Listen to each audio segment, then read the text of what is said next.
6번째 말씀을 나눌 텐데요. 오늘 저희가 열심히 읽은 이 본문 베드로의 오순절 설교는 성령 강림의 참 의미를 해석해 주고 있습니다. 이미 이제 지난주에 제가 오순절의 의미를 좀 설명드리면서 성령 강림 후에 그 충만함을 경험한 분들의 특징을 세 가지로 소개했어요. 첫 번째가 뭐였죠? 급하고 강한 바람 같은 소리였죠. 제가 그 소리를 하나님의 말씀이다라고 풀어드렸는데 이런 의미입니다. 자, 교회의 가장 중요한 요소는 하나님의 말씀에 저와 여러분의 심령이 사로잡히는 거예요. 그때 다시 일어날 수 있다는 것입니다. 첫 번째 특징이고, 두 번째는 불의 여가 각 사람 위에 임한 상태입니다. 불은 하나님의 임재를 상징하는데 결국 강력한 하나님의 통치가 있어야 두려움은 물러가고 담대해진다는 거예요. 따라해 봅시다. 두려움은 물러가라. 오늘도 두려움을 안고 오신 분이 있다면 특별히 그 불의 혀가 여러분 위에 임하기를 축복합니다. 세 번째 특징은 방언입니다.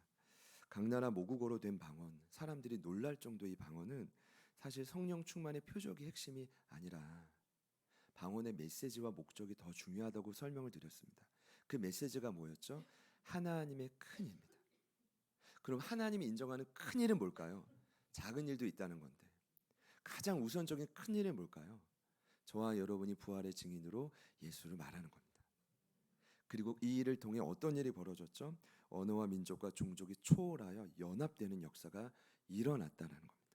그러니까 하나님은 성령 충만함을 통해 저희들이 끊임없이 하나 되기를 원하십니다. 배경이 달라도 아무리 교회가 보편성을 떼어도 단일성으로 예수 안에 하나 되기를 원합니다. 그 과정에서 성장하는 것이지, 그래서 공동체가 필요한 것이지 다른 이유가 아니거든요. 제가 볼 때 사단은 끊임없이 갈라놉니다.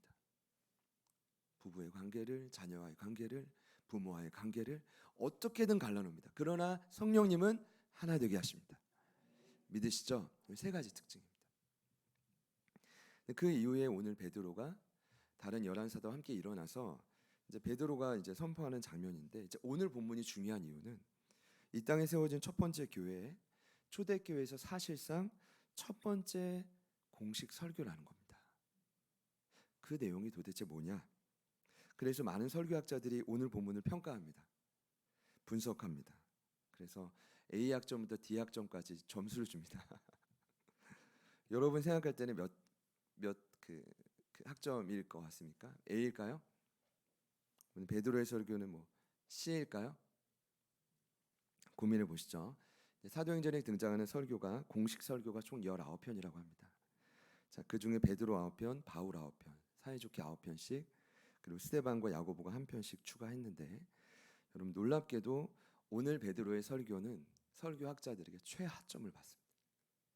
이유는 뭐냐면 설교학적으로 볼 때 오늘 본문이 매우 직선적이고 투박하고, 그래서 제가 오늘 일부러 아까 읽을 때 좀 투박하게 읽으려고 노력했습니다. 느낌이 왔는지 모르겠어요. 그러다가 좀 침도 탔고 그러니까 베드로가 좀 약간 그랬을 것 같은 거예요. 그냥 직선적이고 투박하고 논리도 없고 그냥 거칠다는 이유로 D학점을 받는 거예요. 최하의 점수를. 그런데 충격적인 건 최악의 설교라고 평가받은 베드로의 설교를 통해 무려 3,000명이 회심했다는 겁니다. 41절에 보니까 그 말을 받은 사람들은 세례를 받으며 이날의 신도의 수가 3,000이나 더하더라. 그래서 아마 120명에서 26배가 증가했다. 어떤 학자들이 이렇게 말해요. 3,120명으로. 그럼 지금 저희 교회도 그런 일이 일어날 수 있는데 문제는 뭐냐면 이제 그렇게 되면 안 돼요. 큰일 납니다.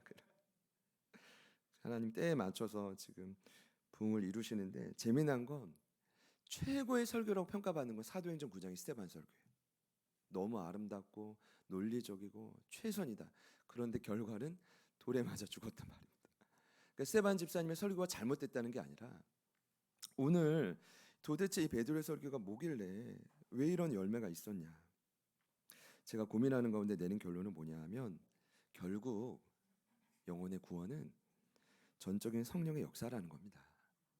인간적인 힘과 논리로 아무리 노력해도 그것은 반드시 안 된다는 거예요. 여러분 그렇게 생각하십니까? 그런 관점에서 오늘 이 설교를 볼 때 성령이 정말 강력하게 역사한 설교 안에 핵심은 간단합니다. 오순절에 성령이 왜 오셨는가? 성령이 도대체 무엇을 이 땅에서 가장 원하시는가? 성령이 오신 목적이 진정으로 무엇인가를 이제 베드로가 부연 설명이 더 필요해서 이 말씀을 전한 거예요. 자, 결론적으로 말씀드리면 성령이 오신 목적은 저와 여러분을 구원하기 위함입니다. 베드로는 구약의 요엘서 선지자 이야기를 참고하는데 17절 이하를 보니까 이렇게 말하죠. 말세 내가 내 영을, 성령입니다, 모든 육체에게 부어주리니 자녀들은 애언하고 젊은이들은 환상을 보고 늙은이들은 꿈을 꾸리라. 여러분, 이렇게 성령이 하게 하는 이유가 뭐냐 하면 중요합니다. 하늘에서는 기사를, 땅에서는 징조를 베풀 텐데 곧 피와 불과 연기로다. 주님이 오시기 전에 해가 변해 어두워지고 달이 변해 피가 된다.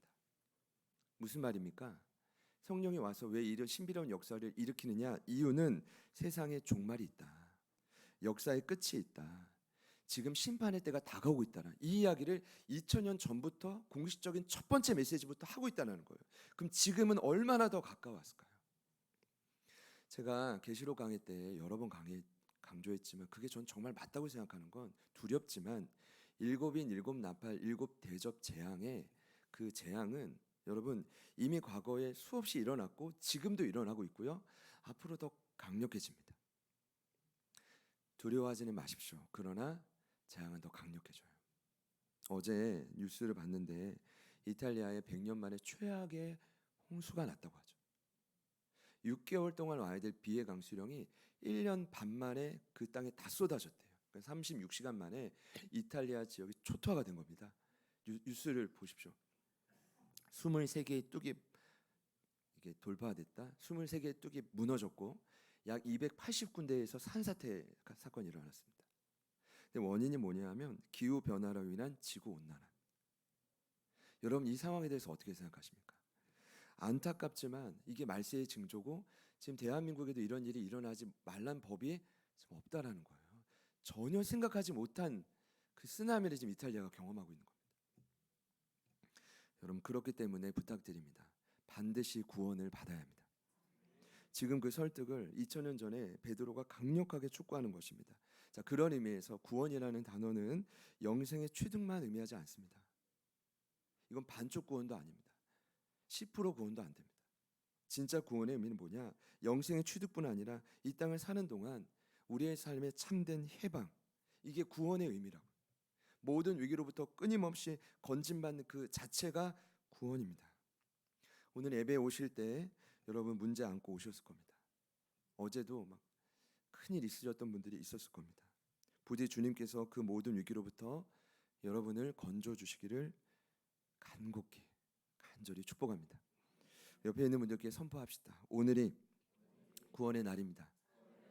한 번 더요. 예배를 통해 해방됩니다. 예배 드리고 구원 경험하고 가는 거죠.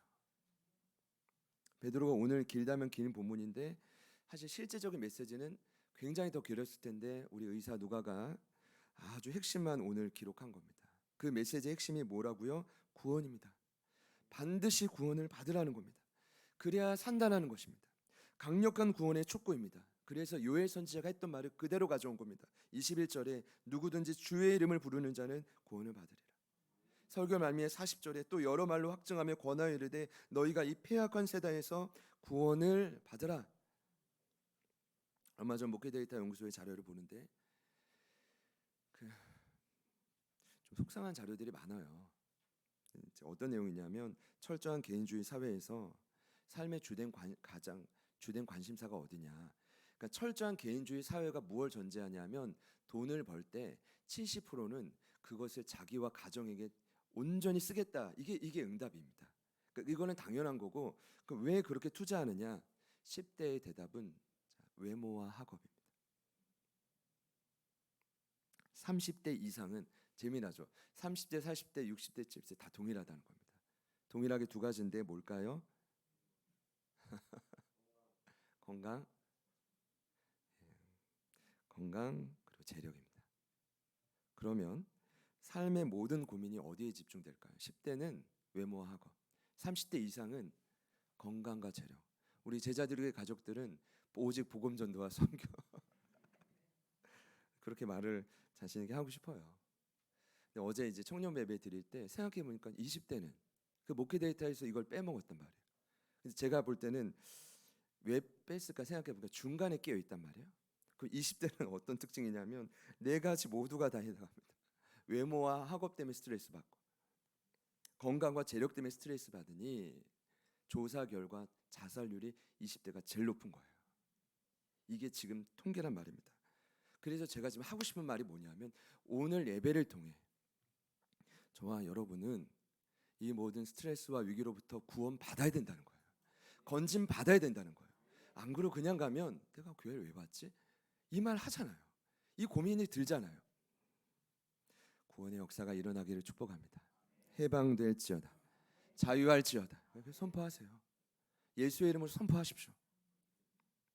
특히 오늘 이 설교는 이 선포를 베드로 사도가 제가 볼 때는 세 가지 큰 틀 안에서 설교하고 있어요.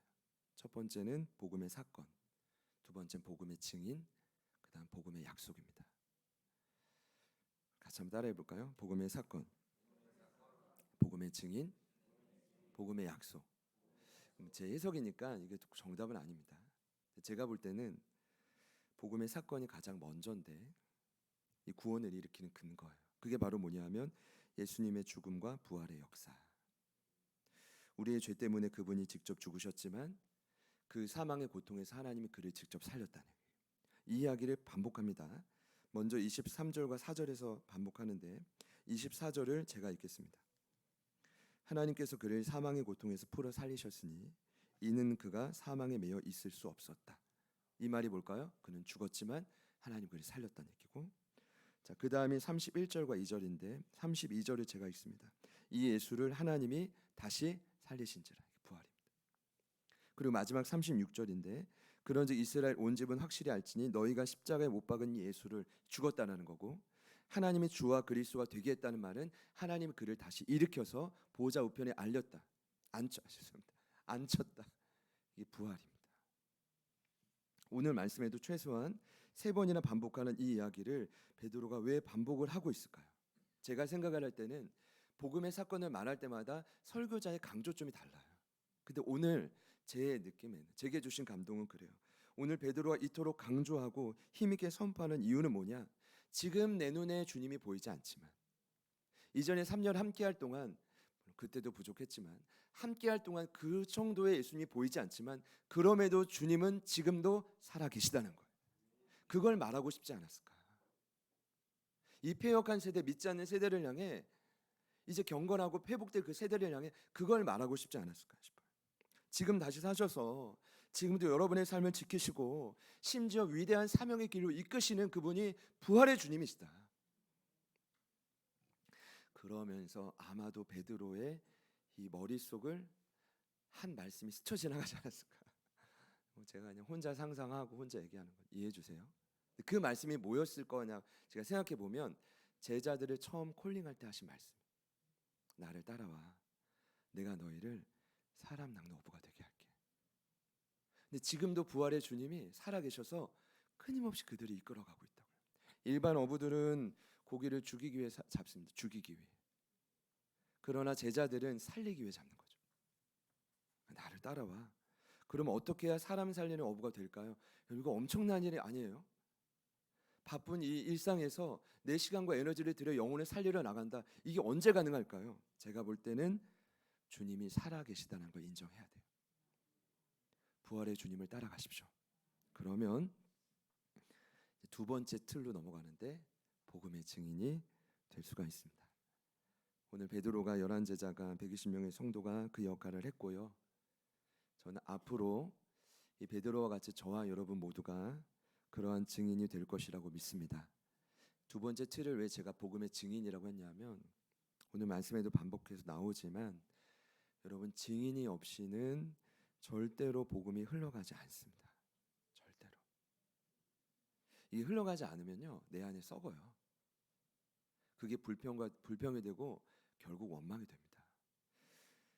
많은 근거가 있지만 이제 제자와 DNA 저자인 로비 갤러티가 그의 책에 지속적으로 하는 표현이 있어요. 이런 표현입니다. 복음이 당신에게 온 것은 당신을 통해 다른 누군가에게로 가기 위함이다. 잊어서는 안 돼요. 다시요. 복음이 당신에게 온 것은 우리를 통해 다른 누군가에게로 가기 위함이다. 여러분, 그 복음이 부디 저희 안에서 멈추지 않기를 축복합니다. 언제까지 멈춰 있을 수 없잖아요. 마음을 열고 흘려 보내시면 제가 볼 땐 여러분 충분히 생명의 도가니 될 수 있습니다.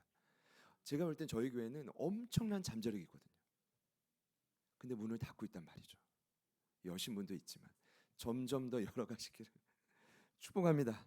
그래서 이제 베드로가 답답해 이제 32절에 뭐라고 하냐면 예수님을 하나님이 살리셨는데 우리가 다 이 일에 뭐라고 합니까? 증인이다. 너희들도 그 증인이 되라.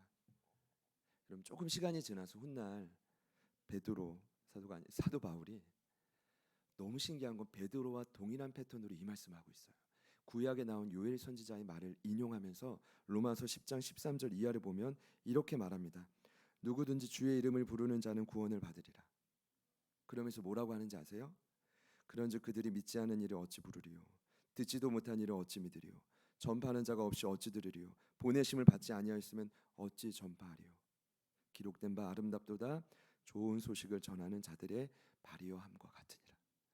저를 포함해서 여러분 모두가 담대해지시기를 축복합니다. 실수할 수 있죠. 복음을 전하다 오해받을 수 있습니다. 그러나 한마디 더 하십시오. 한 번 더 찾아가시고 마음을 열고 전하시면 복음이 도관이 돼서 흘러가잖아요. 도가니가 아니라 도관이 돼서 도관이 돼서 흘러가잖아요. 도가니탕이 생각나십니까? 죄송합니다. 너무 여러분 진지하게 들으셔가지고 제가 도관이 되어 흘러가면 됩니다. 제가 지금 너무 감사한 건 교회의 전도자들이 계속 세워지고 있다는 거예요.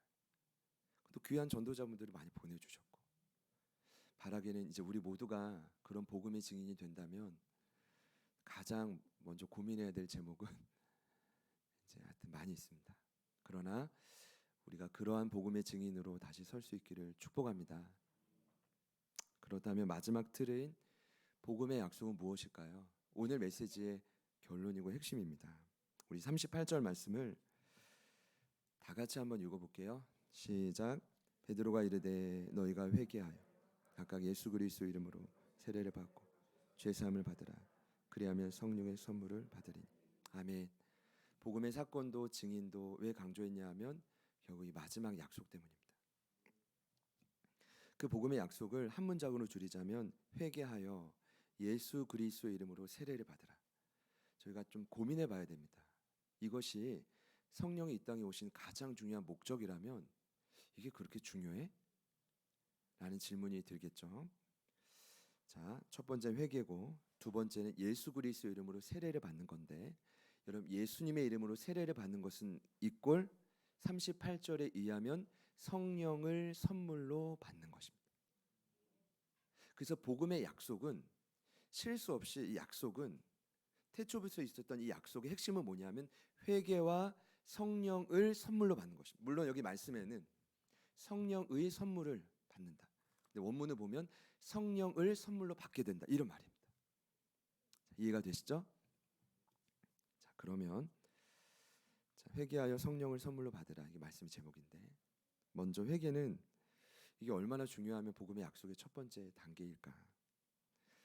이렇게 좀 말씀드리고 싶은데요. 회개는 감상적인 것이 아닙니다. 그래서 이제 감상적으로 내가 정말 잘못했구나 가슴이 찔리는 걸 잘못했다는 게 아니라 회개라는 단어 자체가 그런 의미가 아니라는 거예요. 들어보세요. 여기 메타노이아라는 회개라는 문자적 의미는 몰랐던 것을 알게 되는 놀라운 깨달음입니다. 생각을 뛰어넘는 현상, 이걸 회개라고 합니다. 나만의 틀을 뛰어넘는 이해, 이게 회개의 진짜 의미래요. 제가 요즘에 교육부에서 교육자분들을 보면서 존경스러운 건 틀을 뛰어넘고 있다고 생각합니다. 오늘도 중고등부가 무력심인지 몰라도 중고등부 아이들 한 20명이 저 공간에 모이면 아마 숨쉬기 어려울 겁니다. 그래서 오늘은 또 미니 체육대회를 갔어요. 지난주는 조별로 흩어져가지고 조별로 또 음식도 먹고 교제도 하고 노래방도 가고 저도 얼마나 행복할까. 오늘은 미니 체육대회 가서 제가 공간이 너무 좁아가지고 발산초등학교로 가는 건가? 그런 생각도 드는데 제가 어떤 생각이 드냐면 계속해서 틀을 뛰어넘는 거예요. 어떻게든 이 아이들을 살려야 되고 어떻게든 부흥을 지속해야 되고 어떻게든 유지를 시켜야 되니까 계속해서 도전하는 거죠. 도전하는 거죠. 제가 요즘에 교육자분들 볼 때마다 진짜 손을 잡고 너무 감사하다고 너무 감사하다고. 아까 내려올 때 이제 제가 하율이 지효를 잠깐 봤는데 두벅두벅 배드민턴 채 2개를 들고 들어오더라고요. 그래서 너희 오늘 민유체육대회 했더니 알겠다. 너무 행복해하는 거예요. 회계 설명하다가 이걸 설명드렸는데 회계는 감상적인 것이 아니라 틀을 뛰어넘는 겁니다. 여러분의 고집과 아집의 틀을 뛰어넘는 겁니다. 이제까지 생각해왔던 방법을 뛰어넘는 것입니다. 성령의 은혜로 뛰어넘어야 이걸 우리는 회개라고 합니다. 그것이 진짜 회개의 의미고 여러분 이때 변화가 찾아옵니다. 왜냐하면 생각이 바뀌면 삶이 바뀌기 때문입니다. 최근 저희 이제 인천 서지방 목회자분들과 계속 훈련을 같이 하고 있지만 이번에 제가 추천했던 책은 툼레이너 박사님의 살아나는 교회를 해부하다라는 책입니다. 그 책을 보고 있는데 여러분 참 놀라운 건 살아나는 교회의 가장 중요한 핵심이 뭔지 아세요? 다름 아닌 회개입니다. 회개. 회개하는 교회는 부흥한다는 거예요. 들어보세요. 아이러니한데 이렇게 소개하고 있어요. 살기 위해 몸부림친 교회들에는 지체들에는 뼈아픈 결단과 철저한 순종이 있었다. 자, 그러면서 회개하지 않는 교회의 특징을 이렇게 소개합니다. 남 탓을 하는 책임 전가에서 결국 벗어나지 못했다. 심각한 문제입니다. 자, 그러면서 통계를 냈는데 이런 남 탓이 이제 교회를 사장시킨다는 거예요. 첫 번째, 다른 교회의 잘못입니다. 우리 교회 잘못인데 다른 교회 잘못이라는 거예요. 저 교회 때문에 잘못됐다. 두 번째, 예배 형식이 문제입니다. 세 번째, 목사의 잘못입니다. 네 번째, 교단의 잘못입니다. 저희는 가는 그런 분들 없죠? 예를 들어서 우리가 부흥하지 못하는 것은 성결교단이기 때문이다. 이런 얘기들 많이 들어요. 저는 주변에서. 절대 상관없습니다. 믿으십시오. 장로교단, 감리교단, 침례교 절대 상관없습니다. 생명이 있으면 부흥하게 되어 있습니다. 근데 교단 잘못 아니다. 다섯 번째, 지역사회 잘못이다. 이건 뭐 우리 지역사회가 좀 이렇게 좀 낙후됐다 뭐 이런 핑계겠죠. 그리고 심지어 이런 얘기도 나왔습니다. 인구 통계의 문제다. 사람이 점점 줄어들고 있으니 교회에 사람 주는 건 당연한 이야기다. 끊임없는 원망입니다. 그러나 책임을 받아들이고 돌이킨 교회들의 특징이 있습니다. 이렇게 한 줄로 정해야 합니다. 남들과 여타 상황을 탓하는 행동을 하나님의 능력으로 멈췄고 자신의 불순종에 스스로 책임지기 시작했다. 놀라운 건 멋진 고백 아닙니까? 그때부터 변화를 위해 진정한 회개를 선택하자 생명과 성장의 길이 보이기 시작했다는 겁니다. 어디서부터요? 남 탓이 아닌 스스로를 돌아보고 진정한 회개를 하기 시작할 때. 이 부흥이 저희들의 고백이 되기를 소망합니다. 제가 이 관점으로 오늘 말씀을 보니까 이 회개가 단지 구원의 조건이 아니라 구원받은 자의 반드시 지켜야 될 지속적인 의무이자 책임이라는 거죠. 여러분 계속 회개하십시오. 여러분 계속 회개가 일어나기를 축복합니다. 여러분의 틀이 깨어지기를 축복합니다. 이게 벗어나지 않으면 여기서 멈추는 거예요. 그게 가장 두려운 거죠. 부디 회개할 때 놀라운 변화가 일어날 것이라 믿습니다. 자, 이어지는 세례는 회개와 함께 이루어지는 놀라운 복음의 역사인데 오늘 이 회개와 세례가 핵심입니다. 자, 오늘 베드로가 굳이 세례를 말할 때 38절을 보니까 예수 그리스도의 이름으로 세례를 받으라고 합니다. 제 질문은 이겁니다. 왜 굳이 세례를 받으라고 하면 되지 예수 그리스도의 이름으로 세례를 받으라고 했을까? 그건 당시에 기존 그 모인 사람들에게 세례하면 누구를 떠올렸을까요? 세례 요한. 여러분 세례 요한의 세례와 예수님의 세례는 차원이 다릅니다. 자, 누가복음 3장 16절 말씀인데 우리 화면에 같이 한번 보시고 같이 읽겠습니다. 시작. 요한이 모든 사람에게 대답하여 이르되 나는 물론 너희에게 세례를 베풀었고 나보다 능력이 많으신 이가 오시나니 나는 그의 신발끈을 풀기도 감당하지 못하겠노라. 그는 성령과 불로 너희에게 세례를 베푸실 것이요. 여기 보면 예수님의 세례를 명확히 소개하는데 예수님의 세례는 우리의 심령을 깨끗이 할 뿐 아니라 무엇까지 주냐 하면 성령과 불을 주는데 이 말이 곧 성령을 선물로 주신다는 뜻입니다. 그래서 예수님의 세례를 받으면 우리 심령이 씻겨질 뿐만 아니라 성령이 직접 우리 안에 내주하신다는 뜻이죠. 그래서 어떤 일이 벌어지냐면 먼저는 내가 하나님의 자녀인 것을 확신하게 됩니다. 로마서 8장 16절에 성령이 친히 우리의 영과 더불어 우리가 하나님의 자녀인 걸 증언한다고 되어 있어요. 근데 이게 끝이 아니라 성령을 선물로 받으면 어떤 일이 일어나냐 하면 거기서 끝나지 않고 한 걸음 더 나아가서 그분이 저와 여러분의 삶에 개입하기 시작합니다. 마치 성경에 나온 우리 일생의 믿음의 선배들의 삶을 보면 성령이 개입하면 여러분 막 그 가정이 반전으로 역사가 일어나는 걸 여러분 보셨습니까? 반전돼요. 역전되고 그것이 성령의 개입 때문입니다. 그 엄청난 반전을 이루셨던 것처럼 지금도 저와 여러분의 삶을 변화시킬 수 있다. 근데 오늘 말씀의 최종 결론은 뭐냐? 이 성령이 오셔서 영생의 확신을 주셨지만 일으키는 그 변화의 최종 목적은 다름 아닌 성령 안에서 예수님과 연합하는 것입니다. 자, 다 왔습니다. 제가 오늘 말씀드리고 싶은 핵심이 이건데 이것이 지금 오순절날 이 땅에 성령을 주신 가장 중요한 목적입니다. 오늘 베드로의 오순절 설교의 핵심은 이런 내용입니다. 여러분 안에 내 안에 함께 하시는 성령님, 함께 하실 성령을 통해 예수님과 동행해야 한다는 것입니다. 어떻게든 예수님의 영광을 경험해야 이 모질고 힘든 세상을 능력 있게 살 수 있다는 거죠. 그 말이더라고요. 제가 왜 이렇게 확신하냐 하면 이미 예수님이 제자들과 헤어지기 전에 이렇게 말씀하셨습니다. 요한복음 16장 13절과 14절의 말씀인데 제가 읽을게요. 그러나 진리의 성령이 오시면 그가 너희를 모든 진리 가운데로 인도하시리니 그가 스스로 말하지 않고 오직 들은 것을 말하며 장래일을 너희에게 알리시리라. 그 다음이 중요합니다. 그가 내 영광을 나타내리니 내 것을 가지고 너희에게 알리시겠습니다. 여기서 그가 누구고 내 것은 누굽니까? 예수님입니다. 내 영광을 나타낸다는 말은 무슨 말이냐 하면 성령은 지속적으로 예수를 증거하고 강조하고 나타내기를 원한다는 거예요.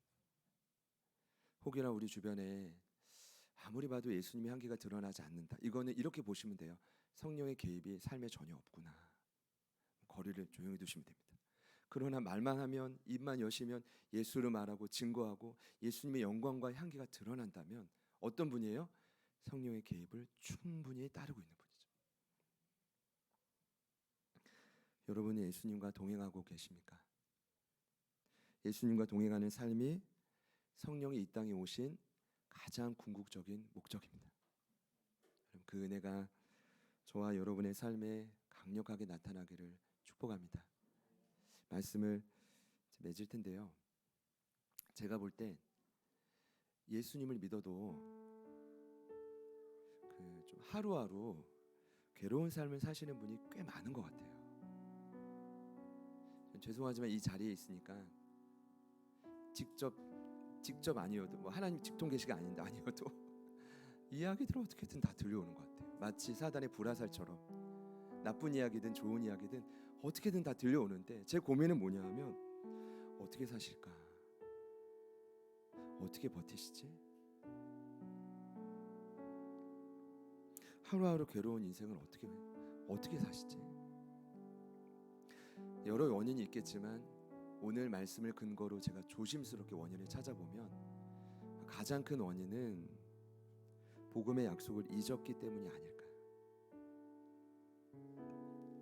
이 약속을 계속 체험해야, 그러니까 회개하고 성령의 개입 안에서 예수님과 날마다 동행해야 좀 이렇게 힘이 날 텐데 회개하지도 않고 성령의 개입도 막아버리고 도대체 어떻게 살라는 거예요? 저를 포함해서 드리는 말씀입니다. 그래서 꼭 부탁드리고 싶은 것은 저희 모두가 예수님과 더 많이 동행하시기를 축복합니다. 구원받은 자의 가장 큰 특권은 인생의 길을 예수님과 함께하는 것이라고 저는 믿습니다. 물론 다양한 고난과 시련과 아픔이 있지만 만약 여러분이 오늘부터라도 강력하게 그 주님과 동행한다면 계속 저희들의 인생에는 돌발 상황이 있잖아요. 근데 그 돌발 상황 오케이예요. 왜냐? 예수님이 동행하면 그 돌발 상황에서 예수님이 저와 여러분을 도와주시거든요. 반드시 도와주십니다. 그러면서 우리는 뭘 경험하냐면 아, 예수님이 이런 분이구나. 예수님이 이런 역사를 일으킬 수 있는 분이구나. 지금 부활해서 살아 계시구나. 그러면서 베드로처럼 복음의 증인이 되는 거죠. 여러분, 이 경험이 쌓이고 또 쌓이다 보면 제가 볼 때는 더 이상 남은 인생이 해결해야만 되는 과제가 아니라 기대가 될 것 같아요. 그렇죠, 여러분? 소망이 생길 것 같아요. 바뀌어야 돼요. 역전돼야 돼요. 내 집, 죄송합니다. 집구석, 자녀들 일도만 생각하면은 막 답답하고 숨이 멎어온다. 어떻게 살아요? 그러나 그 예수님 때문에 기대가 되고 기쁨이 되고 소망이 넘친다면 남은 인생이 얼마나 감사하겠어요.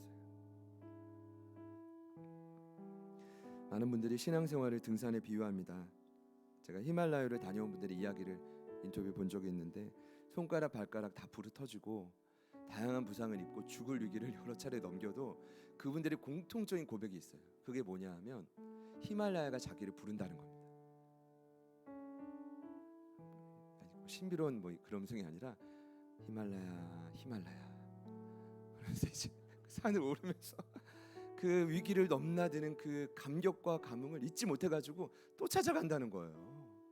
그러니까 좋아하는 운동을 하면 이게 포기를 못하잖아요. 큰 사고를 당했어도 나으면 또 한다는 거예요.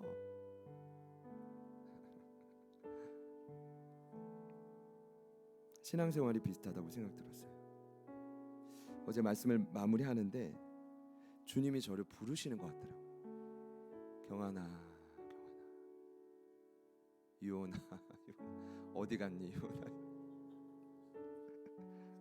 제가 오늘 그래서 찬송가 이런 찬양이 있는 거구나 그랬잖아요. 예수가 우리를 부른다고요. 그 음성이 부드럽고 문 앞에 나와 사면을 보니 또 우리를 기다리고 있고 오라 오라 방황치 말고 오라 오라. 회개해야 될 사람들이니까 죄 있는 자들아 제발 좀 오라. 예초에 주님이 이미 말씀하셨습니다. 수고하고 무거운 짐진 자들은 다 뭐라고 했죠? 내게로 오라, 내게로 오라. 믿으십니까? 주님께로 가십시오. 주님과 동행하십시오. 마음문 열면 반드시 우리와 동행하십니다. 그래서 우리 제자들 교회 정체성과 깊은 연관이 있는 말씀이 있어요. 요한복음 15장 5절에 그래서 예수님이 제자들과 헤어질 때 이렇게 말씀하셨죠. 너희가 나를 떠나서는 아무것도 할 수 없다. 같이 한번 따라해 보시죠. 나를 떠나서는 아무것도 할 수 없다. 이게 주님 명령입니다. 성령 안에서 예수님과 동행합시다. 회개하며 예수님과 동행합시다. 그 길만이 복음의 약속을 놓치지 않는 길이요. 베드로의 설교를 설교학적으로 빵점이어도 저와 여러분을 통해 위대한 영광이 나타나게 만드는 그 결단임을 믿으십시오. 제가 볼 때는 이번 한 주간 굉장히 놀라운 역사가 일어날 겁니다. 여러분의 삶에 주님을 붙들면 반드시 변화가 일어날 거고 상황이 역전될 거예요. 이제 남은 2장의 내용 3장 이후부터 사도행전 이야기는 제가 볼 때는 예수님과 함께하는 사람들의 이야기입니다. 보통 성령 행전이라고 말은 하지만 많은 분들이 사도행전 싫어해요. 고난의 이야기라고. 아니에요. 예수님과 함께하는 행복한 이야기입니다. 기대되는 이야기입니다. 여러분의 삶에 동일하게 나타날 줄 저는 믿습니다. 우리 마지막으로요. 앞뒤 옆에 있는 분들과 이렇게 한번 인사해 봅시다. 예수님과 꼭 동행합시다. 손을 한번 잡을 수 있다면 이렇게 한번 인사해 주실까요? 힘들어도 포기는 하지 맙시다. 감사합니다. 너무 잘하셨습니다. 같이 한번 찬양하실게요.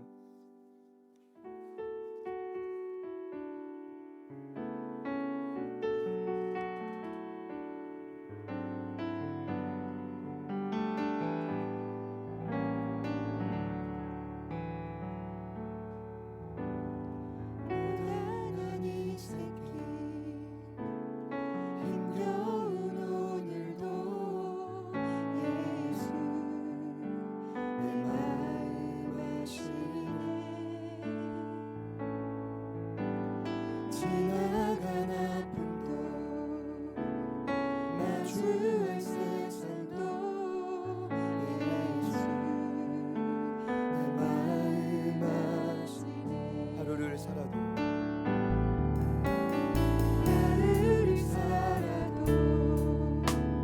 기쁨으로 가리 예수 함께 하시네.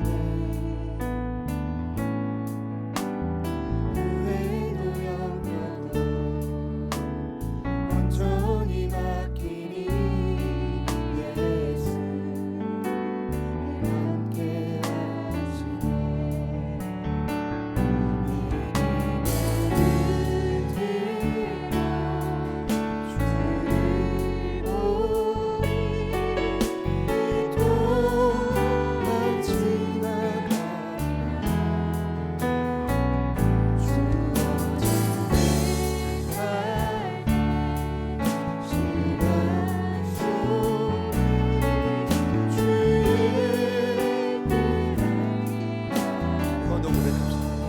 고단한 인생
목소리 높여보세요.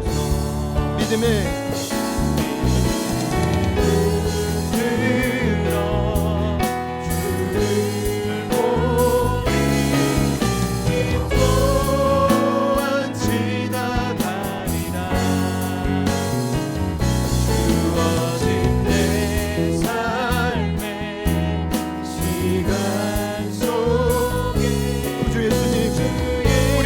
구원하여 주십시오.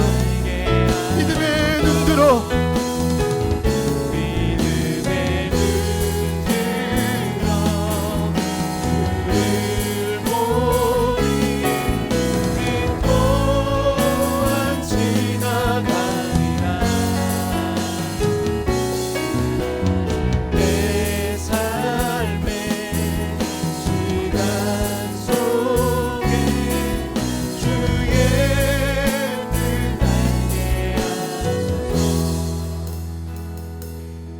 허각일 수 있고 건강과 재력 때문일 수 있지만 어쩌면 우리의 삶의 가장 큰 문제는 구원받았지만 성령이 내 안에 함께하고 있지만 더 이상 회개하지 않고 예수님과 동행하지 않는 데 있지 않겠습니까?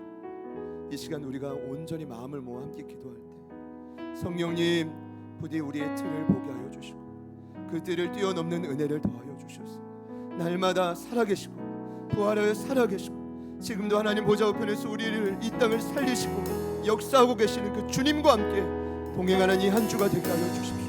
오늘 이 베드로의 설교를 가슴에 품고 이 복음의 약속을 가슴에 품고 승리하고 마주한 모든 상황이 역전되는 역사가 일어날지어다. 우리의 삶은 주님께 올려드리며 우리 다같이 주님 이름 부르시고 간절히 기도합니다. 주님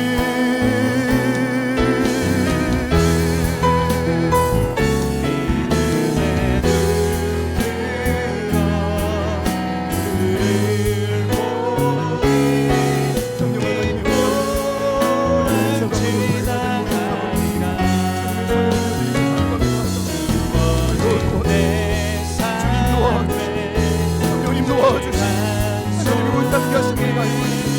성령이 우리를 만드시고 우리가 알고 있습니다.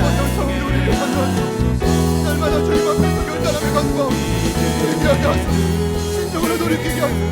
그리고 주님을 향해 달려가게 하소서. 성령을 선물로 받는 주여 도와주시고 하나님의 성령을 많은 아픔과 모든 하나님과 많은 모든 신경들을 새롭게 하여 주시고 하나님 그 모든 위기들을 이겨나가게 하여 주시고 예수님 때문에 승리하게 하여 주시고 우리의 삶이 변화되게 하여 주시고 역전되게 하여 주시고 모든 상황이 완전히 일어나게 하여 주시고 주여 도와주시고 주여 도와주시고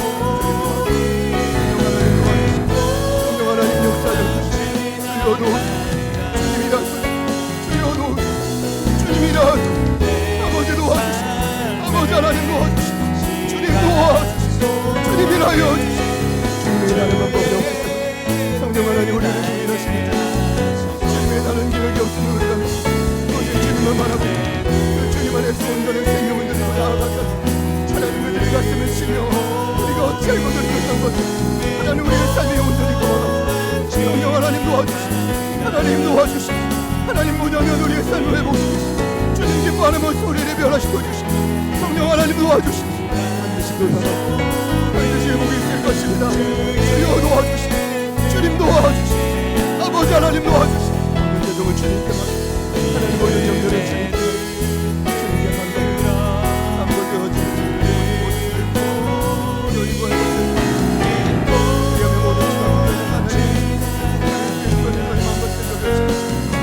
아버지 아버지 하나님 하나님의 삶 자체를 받아주시고 하나님의 누구로 부응할 수 있도록 성령 하나님 도와주시고 성령 하나님이라요 사랑하는 젊은이들의 주 하나님의 모든 관계를 주님이 열어주시고 하나님 모든 모압의 길을 열어주시고 또 하나님의 누구로 승리하게 하여 건강하지 않아서 우리의 무너할 수 없는 것 모든 것이 우매변호 되신 하나님께로부터 흘러오게 하여 주시고 흘러오게 하여 주시고 주여 도와주시고 주여 도와주십시오.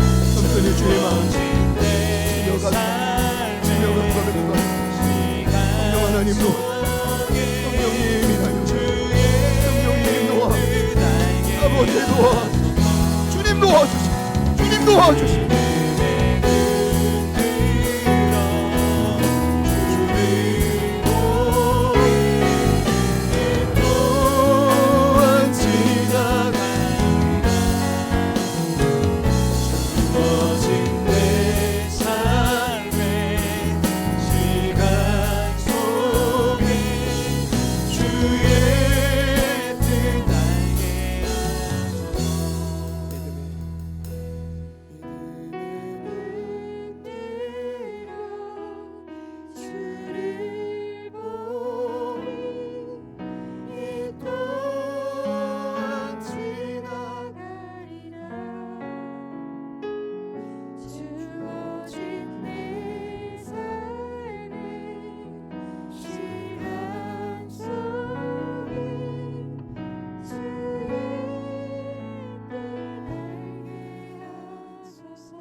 아무것도 염려하지 말고 오직 모든 일에 기도와 간구로 너희 구할 것을 감사함으로 하나님께 하리라. 그리하면 모든 지각에 뛰어난 하나님의 평안이 그리스도 예수 안에서 너희 마음과 생각을 지키시리라. 주님 부디 우리의 마음과 생각을 지켜주십시오. 우리를 꾸짖지 않고 따스한 음성으로 오늘도 오라 오라 사면에서 오라 오라 방황치 말고 오라 부르시는 그 주님의 음성 앞에 부디 예 주님 우리의 모든 모습을 주님께 맡기며 나아갑니다. 믿음의 고백을 드릴 수 있는 한 주가 되게 하여 주십시오. 베드로의 공식적인 첫 번째 메시지 앞에 오늘 우리 제자들께 온 성도들이 믿음으로 고백하여서 삶에 찾아온 많은 어려움들이 있습니다. 그러나 이 어려움은 주님께로 가까이 나아가는 도구이며 또 반드시 하나님의 때가 되었을 때 주님께서 친히 돌파하게 하실 줄 믿습니다.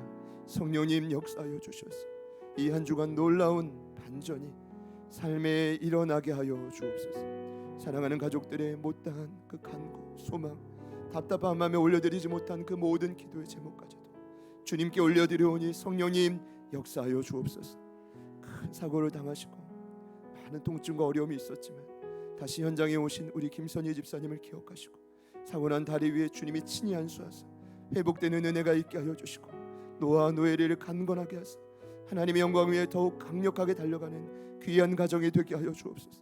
지속적으로 우리 안에 회복이 있고 영혼의 열매가 있고 부흥의 역사가 있음에 감사드리며 어떠한 순간에서도 원망을 하는 것이 아닌 오직 주님 안에 감사하며 기쁨으로 달려가는 우리 제자들 교회가 되게 하여 주옵소서. 넘쳐나고 있는 다음 세대를 기억하여 주셔서 하나님 그들을 위해 알맞은 장소가 더 나아가 필요한 모든 인프라를 허락하여 주셔서 부디 우리가 온 힘을 다해 사랑으로 섬길 때 저 영혼들의 삶의 진정한 변화가 오직 성령을 통해 오직 예수님을 통해 일어나게 하여 주옵소서.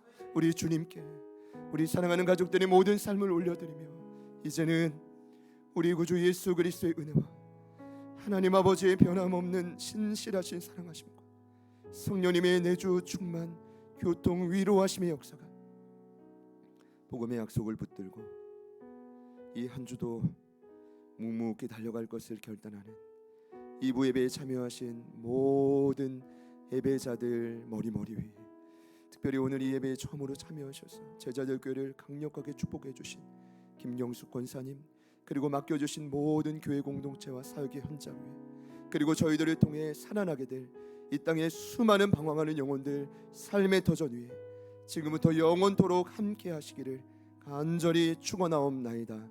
아멘.